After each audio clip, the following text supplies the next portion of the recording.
Tiga pemain PSM Makassar bakal absen melawan Arema FC.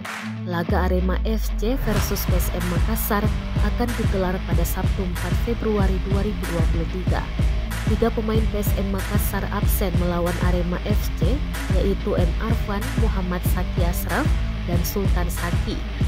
Van absen lantaran mendapatkan kartu kuning saat melawan Rans Nusantara.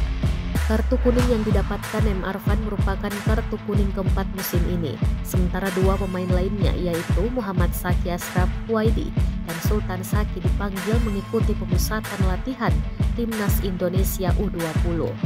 Mereka akan menjalani pemusatan latihan Timnas Indonesia U20 di Jakarta mulai 1 hingga 28 Februari 2023.